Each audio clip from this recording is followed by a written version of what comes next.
अगर आप मेरे चैनल को पहली बार देख रहे हैं तो प्लीज़ आगे बढ़ने से पहले इस वीडियो को लाइक करें और चैनल को सब्सक्राइब करें। अगर आप एक न्यू यूज़र हैं तो चैनल को एक्सप्लोर करें, आपको सारी चीज़ें मिल जाएंगी अल्गो ट्रेडिंग से रिलेटेड। और अगर आप पहले एग्जिस्टिंग यूज़र हैं तो डेफिनेटली आपको पता ही होगा कि यहाँ पे सिर्फ अल्गो ट्रेडिंग की बातें की जाती हैं। तो बस आगे बढ़ने से पहले प्लीज़ लाइक करें, शेयर करें एंड सब्सक्राइब करें। चलिए इस वीडियो को पूरा देखिए।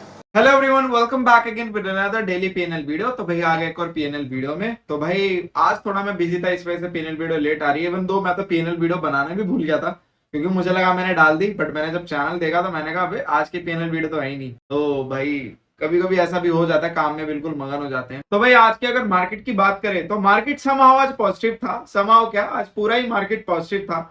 और थोड़ा पॉजिटिविटी को लेकर मैं थोड़ा आज पूरे दिन में एक डाउट में था। अगर आप आज का दिन देखोगे तो आज का दिन सिर्फ चॉपी था। It's a kind of a choppy to positive day, मतलब चॉपी टू बुलिश डे, ये मैं बोलना चाहूंगा। मार्केट के कई फेज होते हैं, जैसे कि मैं बताता हूँ, बुलिश, बेयरिश, आपका बोल सकते हैं sideways to bullish, sideways to bearish, bunny day. Bunny day मतलब बड़े बड़े आपके स्विंग आते हैं, ना ऊपर ना नीचे, बाद में वहीं पे बंद हो जाते हैं। आपका साइडवेज है जिसमें छोटे छोटे स्विंग होते हैं। चॉपी टू बुलिश और चॉपी टू बियरिश, ठीक है। तो आज वाला जो डे था आपका चॉपी टू बुलिश डे था। चॉपी इन द सेंस आप अगर देखोगे तो यहाँ पे मार्केट ने भाई बहुत फंसाया।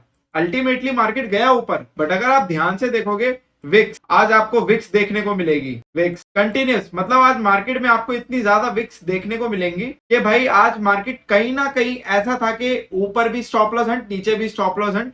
और समहाउ जब प्रीमियम मूव कर रहे थे आज, तो प्रीमियम आज कुछ इस तरीके से मूव कर रहे थे कि प्रीमियम जब मार्केट नीचे आ रही थी तो कॉल के प्रीमियम इतने घट नहीं रहे थे, कॉल के प्रीमियम इतने घट नहीं रहे थे। और जब मार्केट ऊपर जा रही थी तो वहां पे आपके पुट के प्रीमियम उतने नहीं घट रहे थे। मार्केट जब आपके आगे आपके फेवर में जा रही थी, जैसे कि अगर मेरे मार्केट ऊपर जा रही थी आज, राइट, तो कॉल के प्रीमियम इतना बढ़ नहीं रहे थे, उल्टा डिके हो रहे थे। कॉल के प्रीमियम डिके हो रहे थे, मार्केट के बढ़ने पर ज्यादा नहीं बढ़ रहे थे, डिके हो रहे थे। बट जब मार्केट नीचे आ रही थी तो कॉल के प्रीमियम स्टक हो गए थे, मतलब ज्यादा घट नहीं रहे थे। तो आज ये अजीब सा सिनेरियो मैंने नोटिस किया। और यहाँ पे आप भी जाके प्रीमियम्स को जरा चेक करना, उनके चार्ट्स को चेक करना। जब मार्केट, जैसे कि अगर ये इसके फेवर में आई थी मार्केट पुट साइड के, तो प्रीमियम यहाँ पे ज्यादा बड़े थे ही नहीं। बट हाँ, जब प्रीमियम आपके अगेंस्ट में गई तो प्रीमियम ज्यादा घटे नहीं। तो ना प्रीमियम बढ़ रहे थे ना प्रीमियम घट रहे थे। तो आज कुछ इस तरीके का मार्केट ने एक अजीब सा सिनेरियो क्रिएट कर रखा था और इतना चॉपीनेस था कि समहाउ एसएल हंटिंग भी हो रही थी, प्रॉपर एसएल हंटिंग हुई यहाँ पे। अगर आप सेंसेक्स का चार्ट देखोगे, क्योंकि हम तो सेंसेक्स पे करते हैं, तो सेंसेक्स पे आप देखोगे तो प्रॉपर आप देखोगे मार्केट उतना ज्यादा नहीं हिला, बट जिस तरीके से आज एसएल हंटिंग हो रही थी प्रीमियम से कंटिन्यूस हो रही थी। और निफ्टी भी ऐसा ही था, पूरी मार्केट यहाँ जैसी थी, kind of a choppy to bullish day. तो बार बार ऊपर नीचे ऊपर नीचे ऊपर नीचे काइंड ऑफ। ऐसे दिन हमेशा तभी आते हैं जब कोई इवेंट खड़ा होता है सामने, और एक सबसे बड़ा इवेंट जो खड़ा है वो है ट्रम्प डे, मतलब द टी डे बोला जा रहा है इस चीज को। और 12:30-1 बजे के आसपास सारी चीजें क्लियर हो जाएंगी। अब यहाँ पे मुझे मैसेज कॉल्स आए इस चीज को लेकर के, सर आपका क्या व्यू है ट्रम्प को लेकर, कि ट्रम्प का इफेक्ट मार्केट में क्या होगा। देखो, अगर मैं ओवरऑल आपको बात करूं तो डेफिनेटली यहाँ पे ट्रम्प जो रेसिप्रोकल टैरिफ लगा रहा है वो डेफिनेटली वो चीज तो अच्छी चीज तो है नहीं है। ऑलरेडी हमने उसके ऊपर कितने इंपैक्ट देखे मार्केट को लेकर। दूसरी बात, इंडिया को लेकर वो थोड़े सॉफ्ट हो सकते हैं, ये आशंका जताई जा रही है।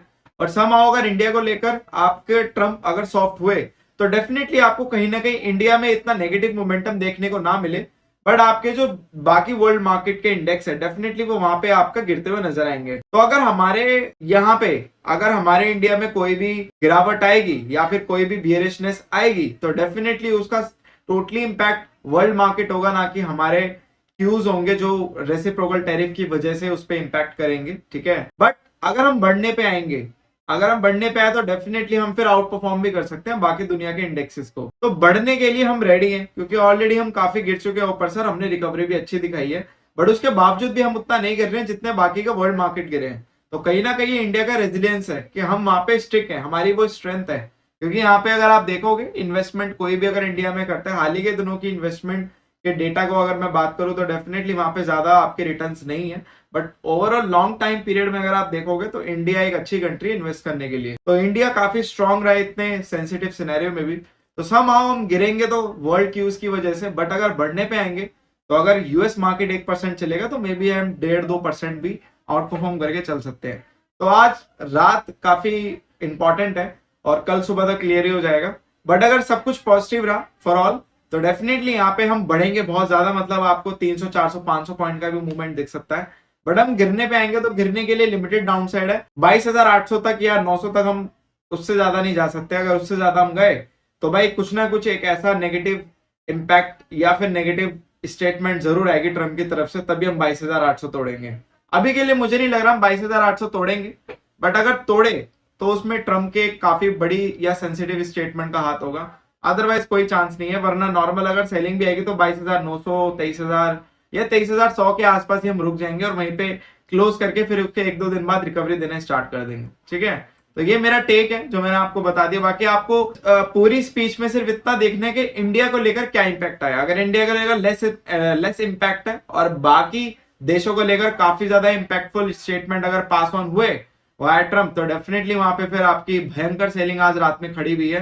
कोई बड़ी बात नहीं है, यूएस मार्केट 2-3-4% भी यहाँ पे गिर जाए और क्रैश हो जाए। ठीक है, तो इस चीज का आप लोग ध्यान रखना।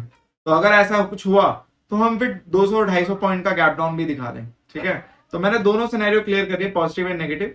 अब देखने वाली बात है ट्रम्प क्या करते हैं। बाकी देशों को लेकर अगर वो हार्श रहे और इंडिया को लेकर सॉफ्ट रहे तो यहाँ पे इंडिया में ज्यादा गिरावट नहीं आएगी। देशों में शायद इंडेक्स क्रैश भी कर जाए 3-4-5%। बट अगर इंडिया को लेकर वो हार्श रहे और बाकी सब देशों को कंपेयर करते हुए इंडिया भी उसमें से एक रहा, तो भाई 22,800 फिर दूर नहीं है, क्या पता कल ही तोड़। ठीक है, अब बाकी इंडेक्स का भी आज यही हाल था। इवेंट से पहले ये सब चीजें चलती हैं, ये इंडियन मार्केट का पुराना स्टाइल है। इवेंट से पहले चॉपीनेस दिखाओ और एसएल हंटिंग करो, प्रीमियम डिके करो। आज प्रीमियम भी कहीं ना कहीं काफी स्टिक थे, इतने ज्यादा डिके नहीं हुए। कल मुझे लगता है सारे प्रीमियम गला देंगे एकदम, इस तरीके से डिके कर देंगे कि जैसे कि आज वाला दिन कल इंक्लूड हो जाएगा प्रीमियम डिके के मामले में। ठीक है, बाकी बैंक निफ्टी या आपका निफ्टी मिड कैप अगर आप देखोगे, निफ्टी मिड कैप ज्यादा अच्छा चला आज के दिन में। अगर कोई इंडेक्स ढंग से चला तो वो निफ्टी मिड कैप ही था। बाकी सेंसेक्स और सेंसेक्स भी काफी अच्छा चला। बाकी बैंक सब नॉर्मल नॉमिनल चले, बट जो सबसे अच्छा चला वो निफ्टी मिड कैप था। अगर भयंकर गिरावट आएगी तो सबसे पहले इसमें ही आएगी। ठीक है, अब बात करते हैं यहाँ पे पीएनएल की। तो आज भाई अगर आप ग्राफ देखोगे तो आज का ग्राफ भी चॉपी है। पीएनएल का ग्राफ आप देखोगे चॉपी ग्राफ है, बट यहाँ पे कंटिन्यूसली हम डाउन साइड में आते चले गए। हम नीचे नीचे नीचे नीचे नीचे ही आते चले गए। हम ऐसा कहीं पे हमने रिकवरी दिखाई नहीं। चार्ट ही नेगेटिव से हुए थे, तो यहाँ पे हम नेगेटिव ही पूरे दिन में नेगेटिव रहे। कहीं पे भी हल्का सा पॉजिटिव टिक नहीं था, हम स्टार्ट ही नेगेटिव हुए थे। मैक्स ही हमारा 70 माइनस 70 रुपए गया था। उसके बाद तो नेगेटिव नेगेटिव, क्योंकि स्टॉप लॉस हिट होते चले गए, तो दैट इज द रीजन। बाकी हम मैक्स तो गए थे ऑलमोस्ट 5,000 के समथिंग, बट 4,500 पे क्लोज हुए हैं, तो मैक्स के आसपास ही हुए हैं। तो आज का दिन एक्सपेक्टेड था। हाँ, ये हो सकता था कि अगर मार्केट एक ऊपर की 2-3 कैंडल दे देता ऊपर की साइड में या नीचे की साइड में, तो उसके बाद वहां पे साइडवेज हो जाते, तो मुझे लगता है फिर हमारे स्टॉप लॉस नहीं लगते, क्योंकि वहां पे वन डायरेक्शनल आपकी एडजस्टमेंट हो जाती। जैसे कि लाइक दिस, जैसे अगर सेंसेक्स की बात करूं तो अगर मार्केट कुछ आपका ऐसा होता कि ऊपर की साइड जाके फिर आपका साइडवेज हो जाता या फिर नीचे की साइड जाके साइडवेज हो जाता तो ठीक था। बट ये मार्केट जब ओपनिंग रेंज के आसपास ही साइडवेज होता है ना, ये सबसे ज्यादा खतरनाक होता है। स्टॉप लॉस हमारे सबसे ज्यादा यही हिट होते हैं, क्योंकि जब मार्केट का हिला ही नहीं तो वहां पे आपकी कोई भी पोजीशन का स्टॉप लॉस है वो इजीली हिट हो जाता है। तो कभी भी अगर ऐसा दिन हो कि स्टार्टिंग में ही आप लोगों का अगर स्टॉप लॉस, मतलब मार्केट की स्टार्टिंग में ही अगर मार्केट साइडवेज हो जाए उसकी स्टार्टिंग रेंज के आसपास ही, तो डेफिनेटली वहां पे आपके स्टॉप लॉस हिट होते ही। तो आज का दिन बस ऐसे ही था। मैं बोलूंगा अब कल का दिन में भी अच्छा जा सकता है अगर वन डायरेक्शनल रहा तो। बस इस वीडियो के लिए इतना ही। Thank you so much for love and support. Just make trading awesome with us. Will see you in the next video.